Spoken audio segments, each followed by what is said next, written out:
If you told me a year ago that my life would look the way it does now, I wouldn't have believed you. I thought I had it all, a stable job, a comfortable home, and a marriage I believed was built on trust. But life has a way of throwing curveballs when you least expect it, and mine came in the form of an anonymous letter. My name is Eric. I'm 36 years old, and I've spent the last decade working as a middle manager at a manufacturing company.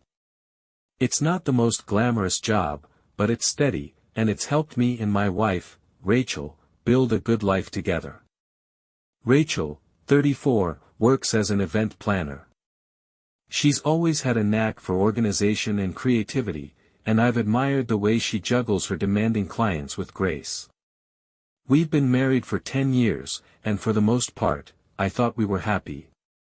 We don't have children yet, it's something we've talked about, someday, but we have a nice home in the suburbs, 2 cars in the driveway, and a routine that works for us. Life isn't perfect, but whose is? At least, that's what I told myself. Looking back now, there were signs that all wasn't as it seemed.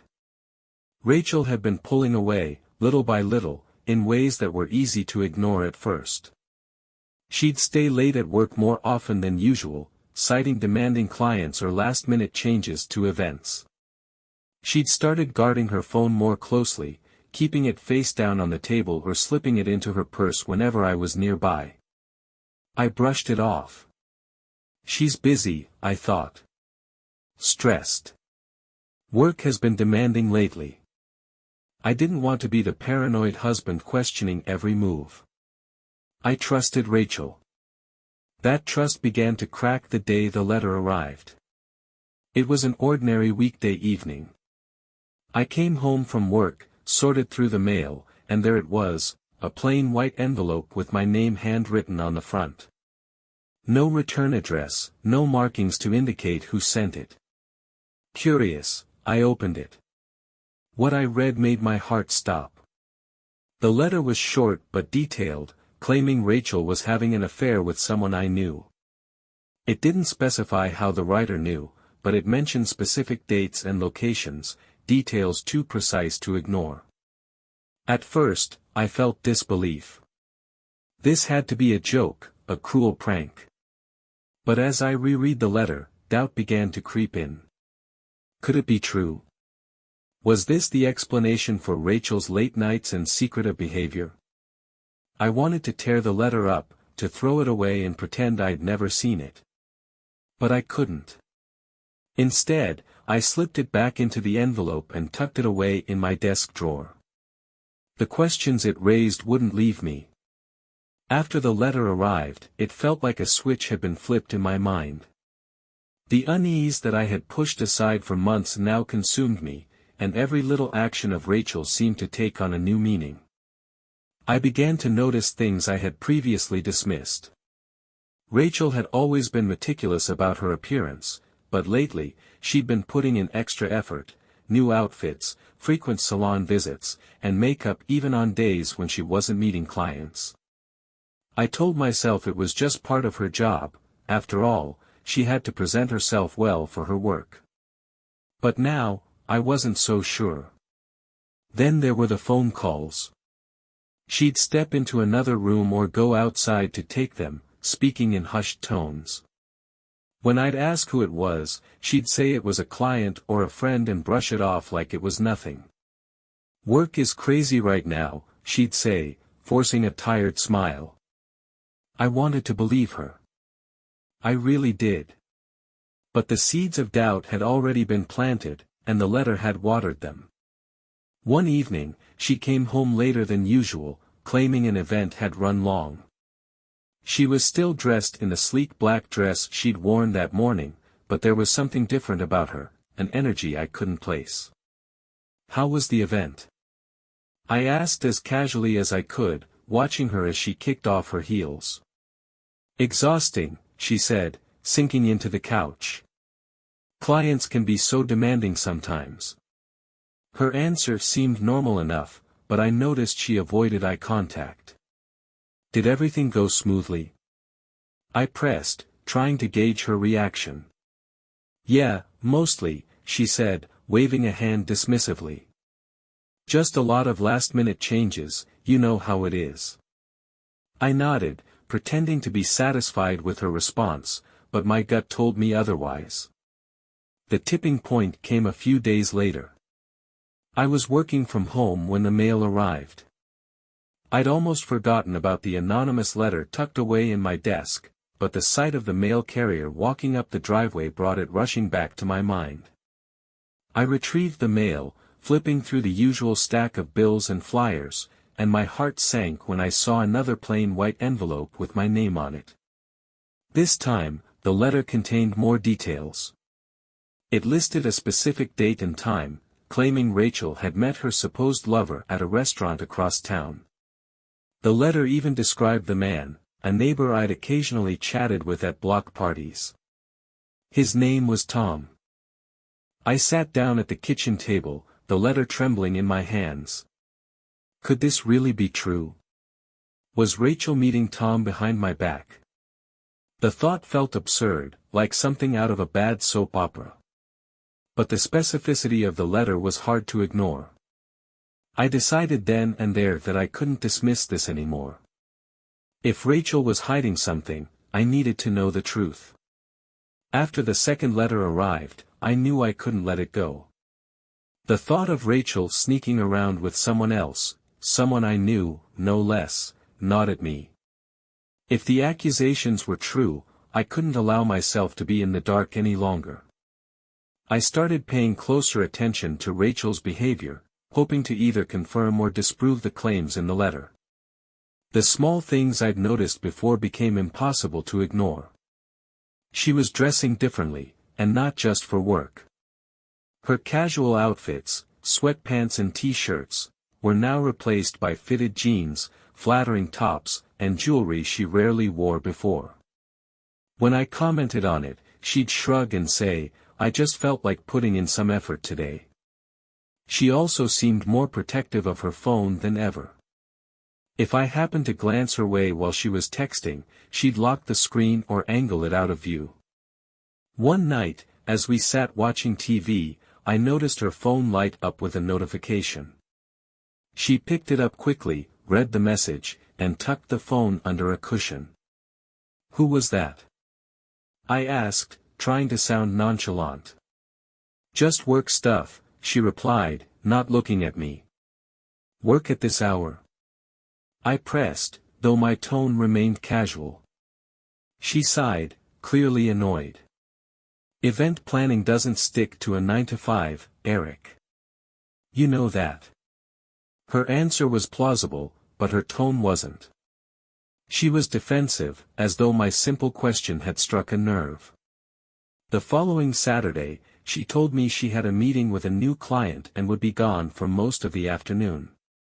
As she got ready, I watched her curl her hair and carefully apply her makeup, her effort far exceeding what I thought necessary for a client meeting.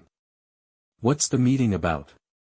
I asked, leaning against the doorway. "An engagement party," she said, avoiding my gaze as she slipped on a pair of heels. "It's a big deal, so I need to make a good impression."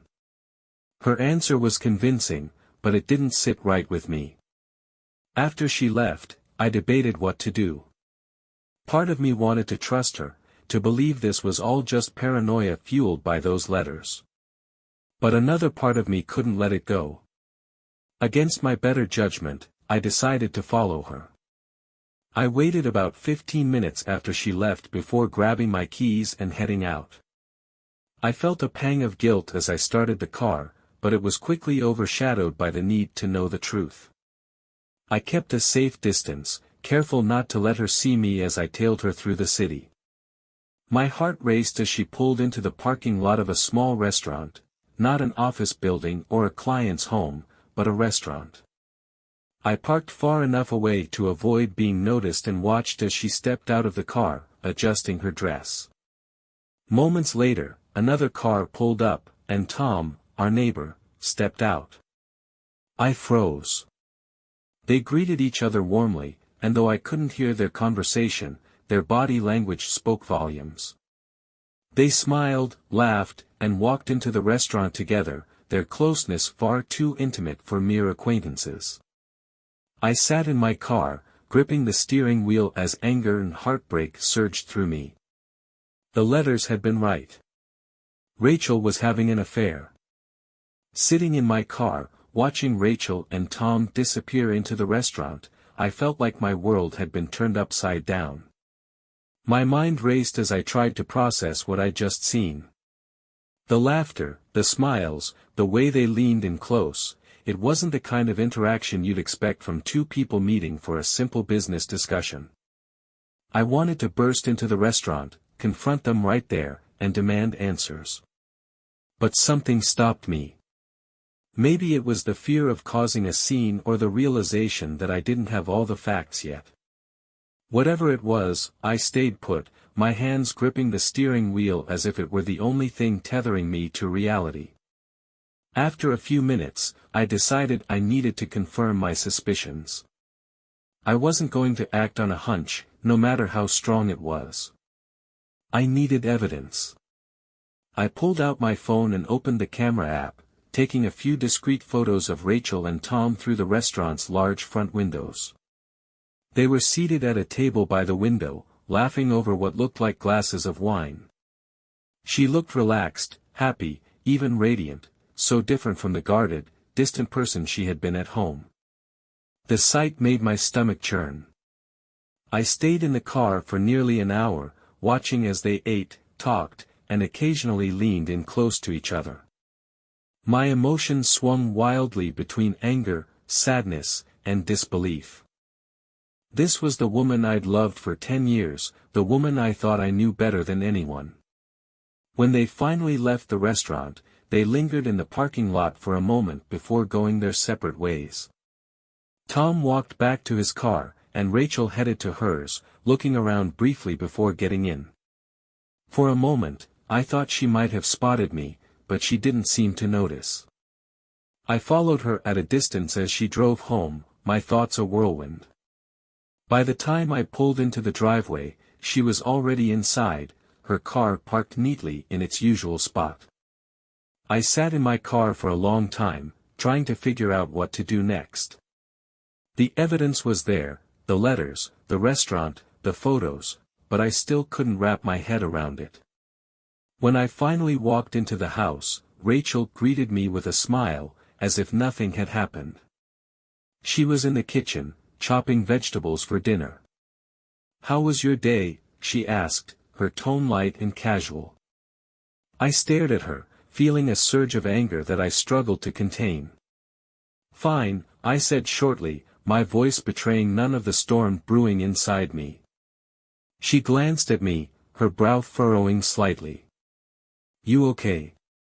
"Yeah," I said, forcing a smile. "Just tired." She nodded and went back to chopping, oblivious to the turmoil she'd just thrown me into.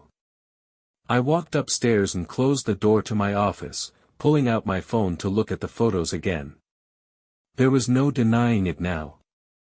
Rachel was having an affair, and Tom was the man she was betraying me with.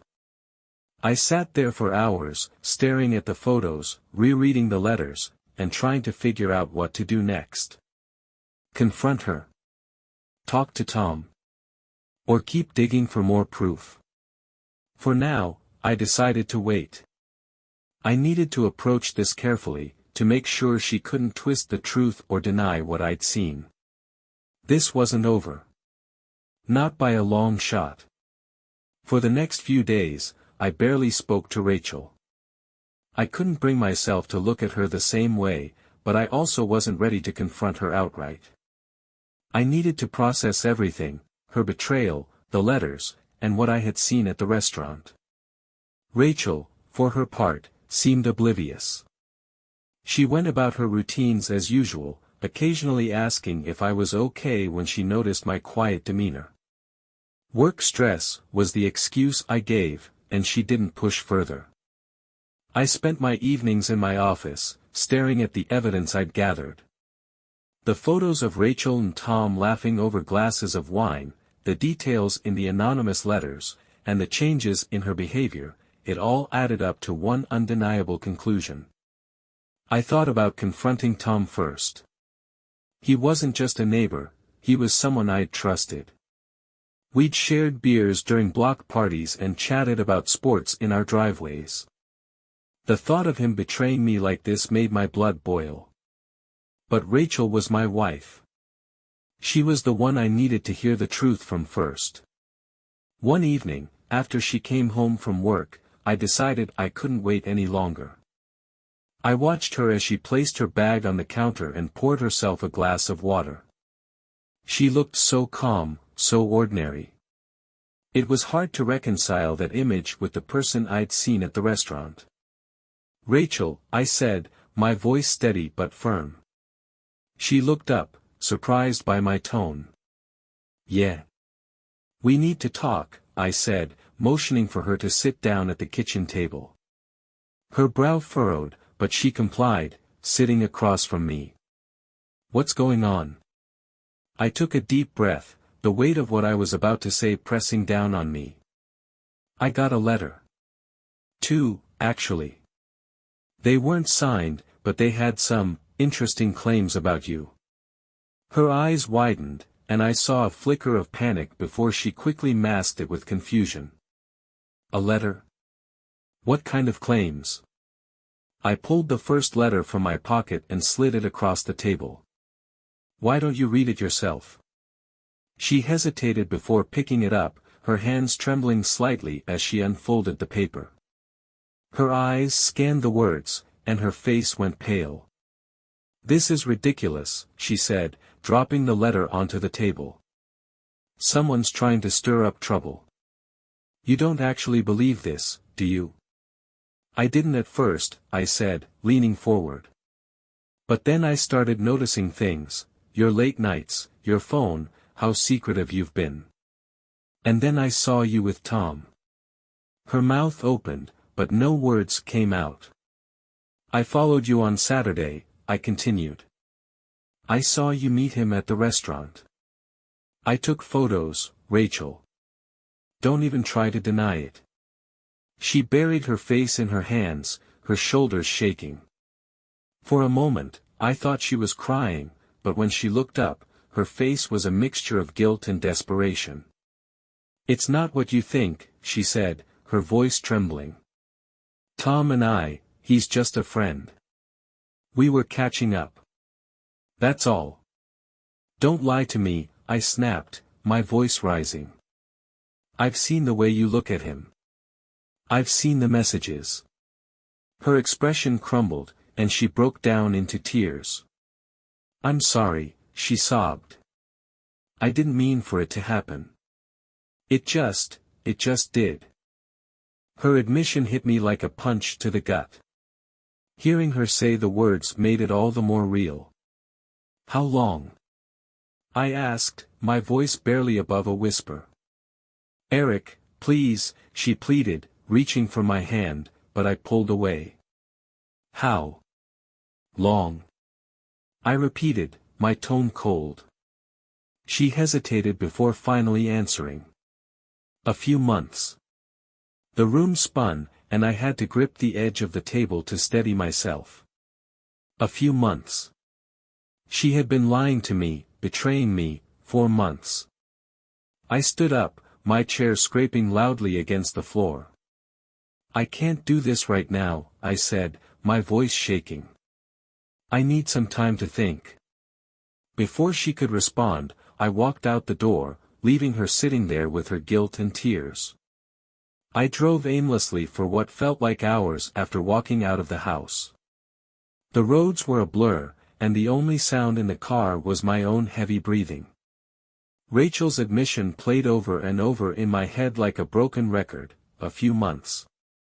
I finally pulled into the parking lot of a nearby park, the same one Rachel and I used to visit during our early days of dating. The irony wasn't lost on me. I parked under a tree, turned off the engine, and just sat there, staring into the dark. The weight of her betrayal hit me all at once, and I broke down. I felt anger, sadness, confusion, and humiliation all at the same time, as if the emotions were fighting for control. The tears came before I could stop them, my chest heaving as I let it all out. How could she do this to me? To us? 10 years of marriage, and she threw it all away for what? For Tom. A man who lived just a few houses down, someone we both knew, someone who had stood in our kitchen and laughed at our jokes. I tried to make sense of it, but there was no explanation that could make it right. When I finally calmed down, I leaned back in my seat, staring up at the stars through the windshield. I felt empty, like everything I'd built my life around had been ripped away.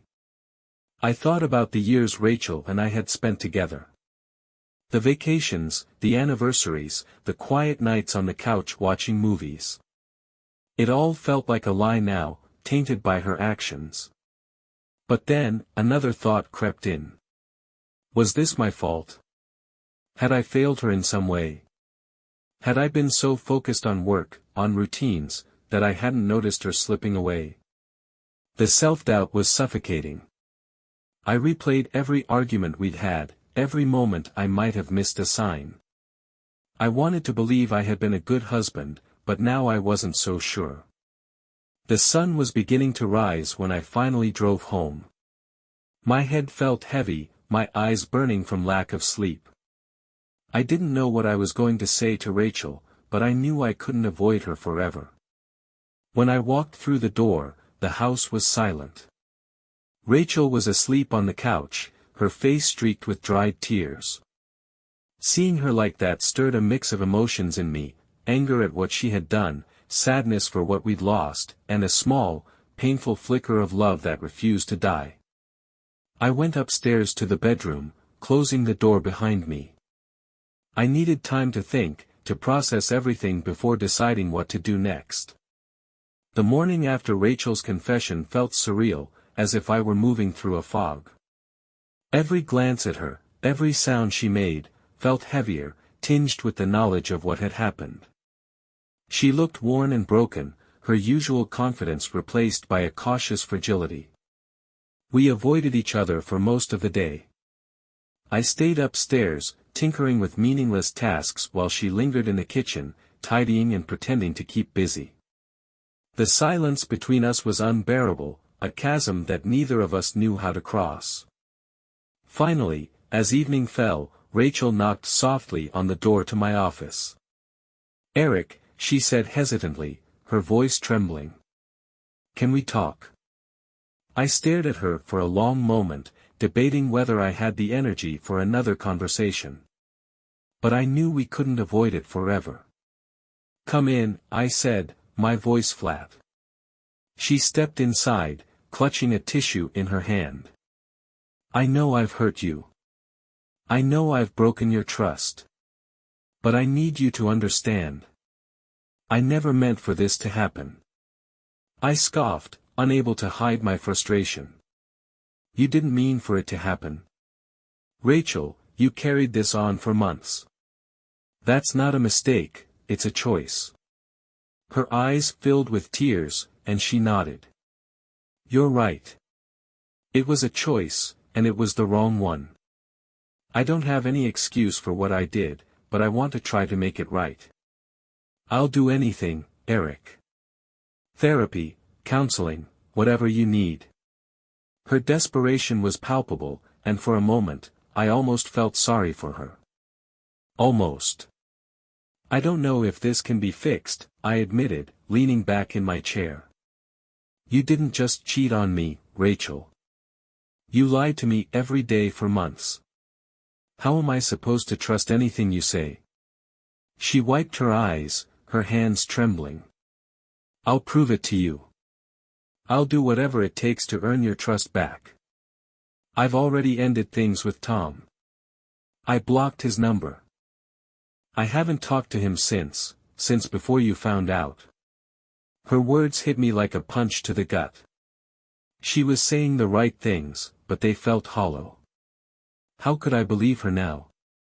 "I'll think about it," I said finally, my voice devoid of emotion. "But don't expect me to make any promises." She nodded, biting her lip to keep from crying again. Thank you, she whispered. For the next few days, Rachel made an effort to show her commitment. She deleted her social media accounts, gave me full access to her phone, and even suggested we start attending counseling together.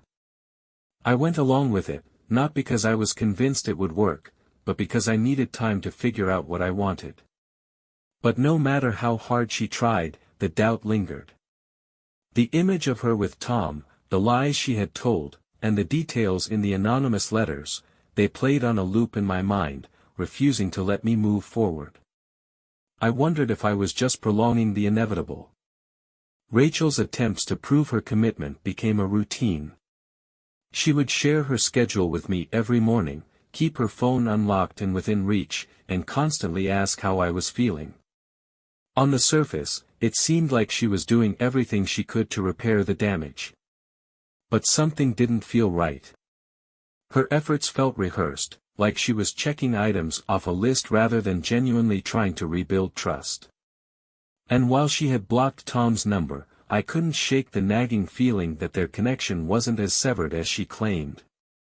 A week later, that feeling proved to be more than just paranoia. I came home from work earlier than usual one afternoon, my mood already sour from a stressful day at the office. Rachel hadn't expected me, as she'd texted earlier to say she was running errands. But when I walked into the house, it was eerily quiet. Her purse was on the counter, her keys beside it. She was home. Rachel? I called out, setting my bag down. There was no answer, but faint voices drifted from upstairs. My stomach tightened as I crept toward the staircase. The voices grew louder, and I recognized hers immediately. I stopped at the top of the stairs, just out of view, and strained to hear the conversation. "Can't keep doing this," she said, her tone urgent but soft. A man's voice responded, muffled but unmistakable. "Tom." My chest constricted as I realized what was happening. She was still talking to him, still lying to me. Everything she had promised, all the apologies, the counseling sessions, the vows to rebuild trust, meant nothing. I stepped into the doorway of the bedroom, my voice icy. "Am I interrupting something?" Rachel froze, her phone clutched in her hand. Tom's voice abruptly stopped as she ended the call in a panic. Her face turned pale, her mouth opening and closing as if searching for words. "Eric, it's not what it looks like," she stammered, standing up from the bed. I held up a hand, cutting her off. Don't insult me by lying again. I heard you." Her eyes filled with tears, but I didn't care. The betrayal was too fresh, too raw. "After everything," I said, my voice shaking with anger. "After all your promises, you're still talking to him. What's the excuse this time? Let me guess, you were just trying to end it for good." She broke down, tears streaming down her face as she tried to reach for me. "Eric, please, I was just—" "No," I snapped, stepping back. "I'm done, Rachel. I gave you a chance to prove yourself, and you threw it away. I can't do this anymore." "Eric, please," she sobbed, falling to her knees. "I love you. I made a mistake, but I'm trying. Don't give up on us." Her words fell on deaf ears. I couldn't even look at her. Without another word, I walked out of the room, grabbed my keys, and left the house. As I drove aimlessly through the city, the weight of the second betrayal crushed me. Any hope I'd clung to that we could salvage our marriage was gone. I wasn't just heartbroken this time, I was done. After Rachel's second betrayal, I knew there was no going back. The house we shared felt suffocating, every corner a reminder of what we'd lost, or maybe what had never truly been there. The next morning, I called in sick to work and reached out to a divorce attorney. The call was clinical and to the point, but when I hung up, I felt a flicker of relief. It was as if making that call marked the beginning of a new chapter, even if it was one I never wanted to write. When I returned home that afternoon, Rachel was sitting at the kitchen table, her eyes swollen from crying. She looked up when I walked in, her expression filled with a mix of guilt and desperation. "Eric," she said softly, standing up. I held up a hand, stopping her before she could continue. "I spoke to an attorney this morning," I said, my voice calm but firm. "I want a divorce." The words hung in the air, heavy and final. Her face crumbled, and she began to sob. "Eric, please don't do this. I know I messed up, again, but I'll do whatever it takes to fix this. I'll cut all ties with Tom. I'll move out if you want me to. Just, please, don't end us." I shook my head, my resolve unshaken. "You already ended us, Rachel. The first time, I was willing to try. But this? This is beyond repair." She collapsed into the chair, her head in her hands. I felt a pang of sadness watching her, but it wasn't enough to change my mind. I had to put myself first now. Over the next few days, I began the process of disentangling our lives. I moved into the guest room, avoiding Rachel as much as possible while we figured out the logistics of separation. I notified close friends and family, most of whom were shocked and supportive. Word of the affair spread quickly through our social circle, and the fallout for Rachel was swift. Mutual friends distanced themselves from her, and some of her closest confidants expressed disappointment in her actions. As for Tom, his wife found out about the affair through a mutual friend, and I heard they were going through their own messy separation.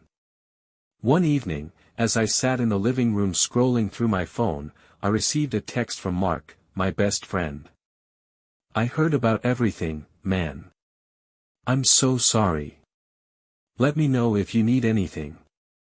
I stared at the message for a moment before replying, "Thanks, Mark. I appreciate it. Just trying to get through one day at a time." That was the truth. Each day was a battle, but I was determined to come out on the other side stronger.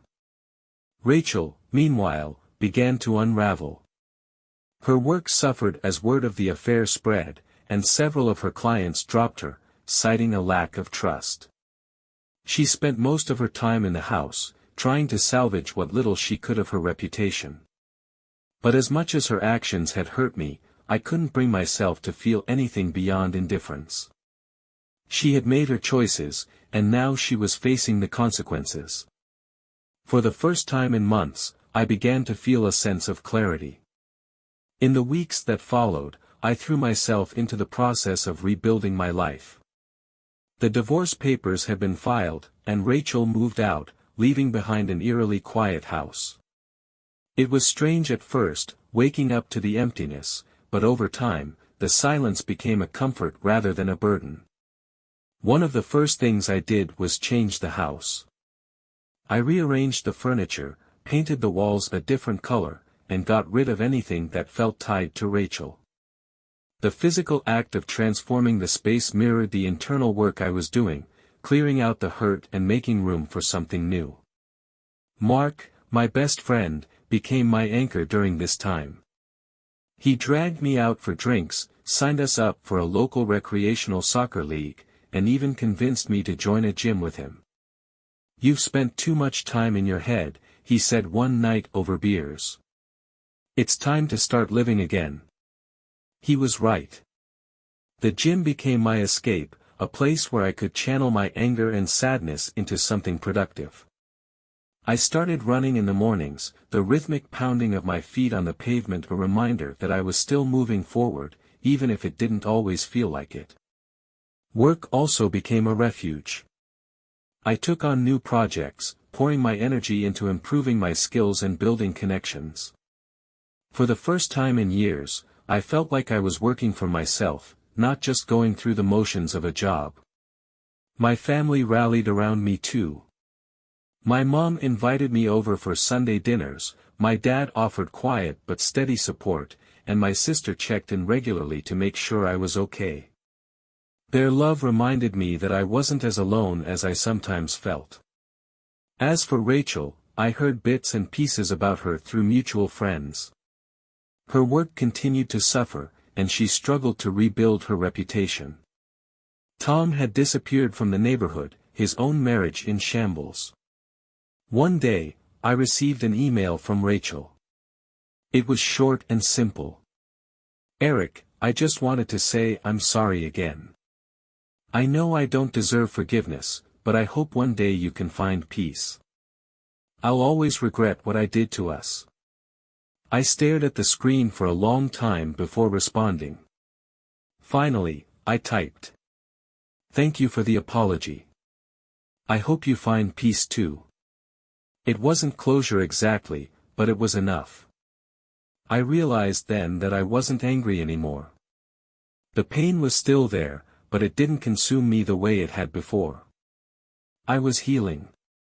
Slowly but surely, I was piecing myself back together. As time passed, the pain of Rachel's betrayal began to fade.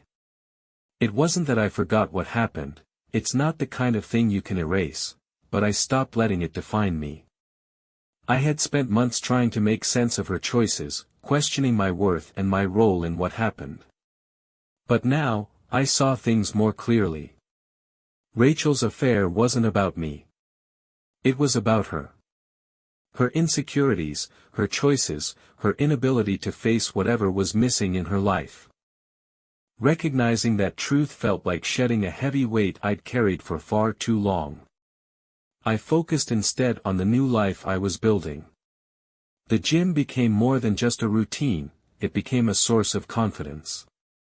I set small goals for myself and achieved them one by one, each milestone a reminder of my strength. I also started exploring hobbies I had let fall to the wayside.